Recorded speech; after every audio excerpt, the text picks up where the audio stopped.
So let's talk about the weirdest, maybe most heartfelt deleted scene from Endgame, Tony in the Afterlife.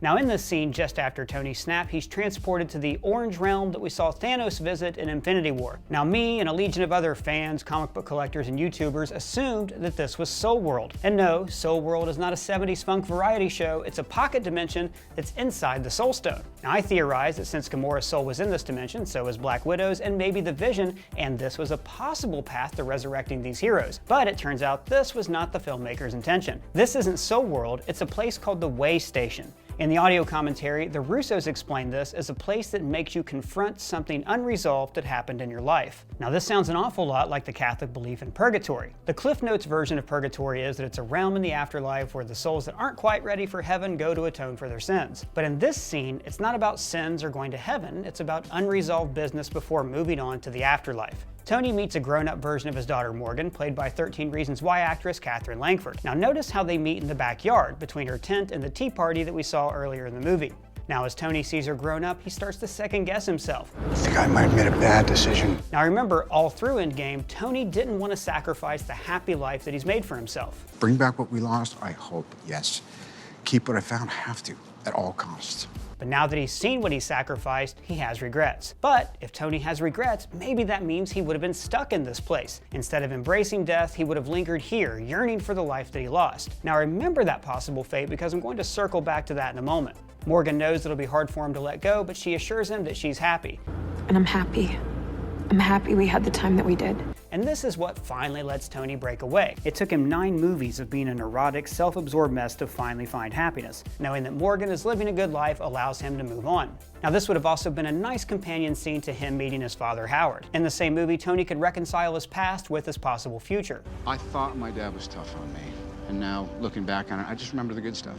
The Russos said that this ending was meant to bookend Infinity Wars, and there are similarities, just as futurist Tony and Thanos have a lot in common. You're not the only one cursed with knowledge. They both meet their daughters in a setting where they were young and innocent. They're each confronted with their regrets and sacrifices. Thanos sees the little girl he's lost forever, and Tony sees the grown woman that he'll never get to know. Thanos even says that the snap cost him everything. But it's easy to see why this scene was cut.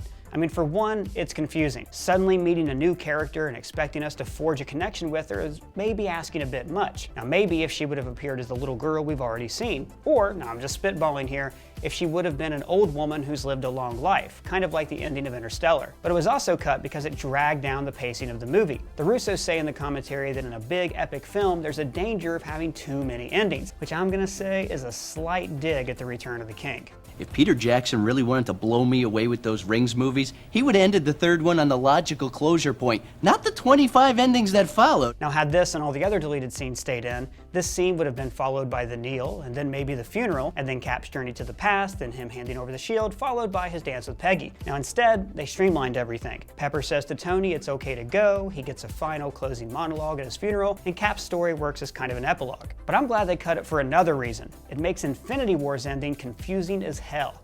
Now let's assume that Morgan is actually Morgan and not just a projection of Tony's mind. She has information for him about the future. So why is future Morgan in the Way Station? Did she also die and on her way to the afterlife she's stopping by to tell her dad that everything is fine? I mean, hopefully she didn't die in her 20s and this is just how she mentally projects herself. So if this is really Morgan, then that means that this is actually Gamora and not a projection of Thanos' mind. So if Morgan was in the Way Station to help Tony move forward, Gamora's there for a darker reason. She also has unresolved business on Earth and doesn't want to die. So she's trapped in purgatory, waiting to lay a guilt trip on her dad. What did it cost?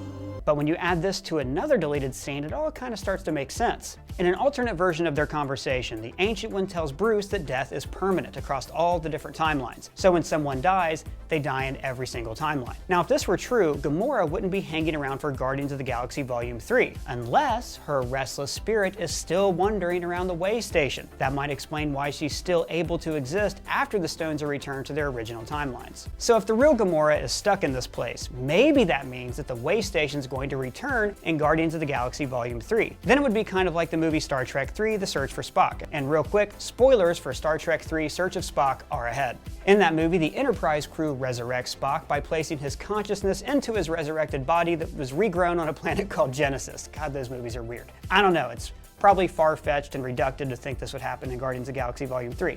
Let me know your theories about it down in the comments. But mostly, this scene made me ask, if Thanos didn't die, why does he visit the way station? Does everyone who uses the stones get to go there? If so, did Banner? It would have made a lot of sense because he could have seen Natasha, who, like Gamora, was sacrificed for the Soul Stone. And also, the two of them have unresolved feelings for each other. But then I guess we would have had two spiritual reckonings with death and an orange dimension in the same movie, and that would have been like cramming the seventh seal into the climax of the biggest superhero film of all time. But let's face it, this genre has tried almost everything else. But what did you guys think of this deleted scene? Should it have stayed in the movie? Let me know down in the comments. And if it's your first time here, please subscribe. For Screen Crush, I'm Ryan Airy.